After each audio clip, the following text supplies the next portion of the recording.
여러분, 우리가 이제 계명을 이제 다시 한번 이 사랑과 연관시켜서 이해하게 되면은, 여러분, 이 계명이 굉장히 어떻게 보면은 경직되고 뭔가 율법적이고 우리가 이해할 수 있는데, 그런데 그것이 아니라는 것을 이제 마태복음 22장 37절 이하에서 이렇게 말씀하십니다. 예수께서 이르시되 내 마음을 다하고 목숨을 다하고 뜻을 다하여 주 너희 하나님을 사랑하라 하셨으니, 아가페의 사랑을 말씀하시죠. 이것이 크고 첫째 되는 계명이요 둘째도 그와 같으니 내 이웃을 내 자신과 같이 사랑하라 하셨으니, 이 두 계명이 온 율법과 선지자의 강령이라. 하나님을 목숨 걸고 사랑한다. 여러분, 참 이게 와닿지 않습니다. 어렵습니다. 그런데 내 이웃을, 지금 우리 옆에 있는 사람을, 교회의 지체를 사랑한다? 어떻게 사랑할 수 있지?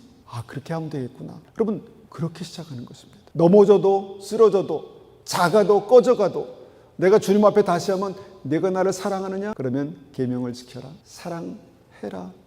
사랑을 실천해봐라.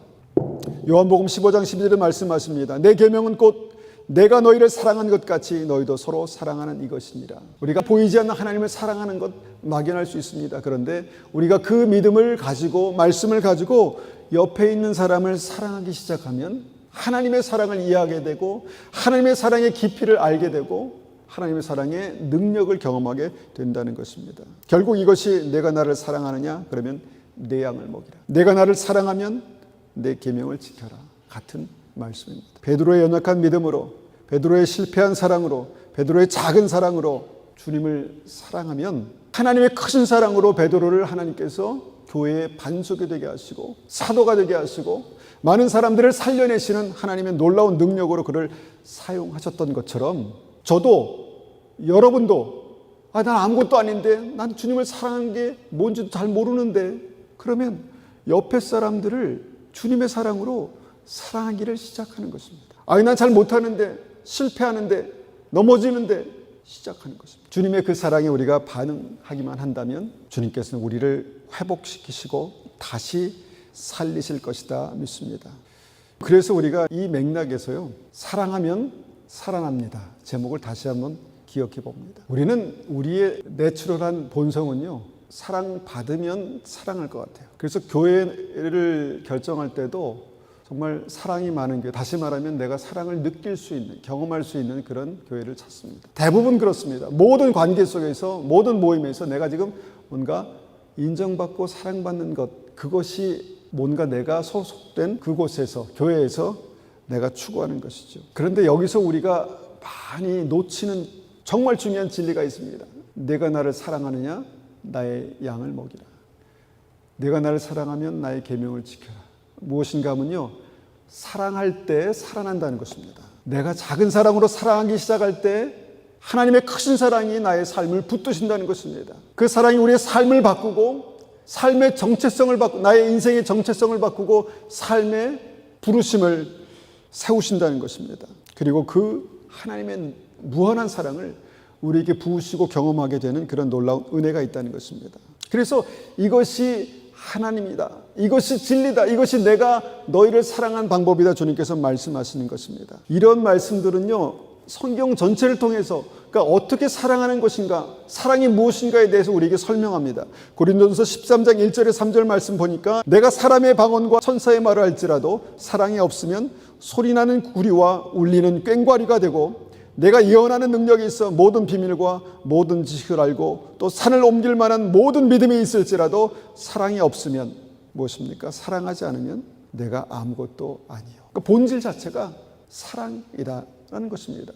하나님의 존재 자체가 사랑이다라는 것입니다. 진리의 본질 자체가 사랑이라는 것입니다. 그 사랑이 있을 때 그 영혼이 살아나고, 그 영혼이 숨쉬게 되고, 그 영혼이 강건함을 입는다는 것이죠. 그런데 여러분, 사랑하지 않으면 믿음은 존재 가치를 잃는 것입니다. 사랑하지 않으면 믿음은요, 힘을 잃는 것입니다. 약해집니다.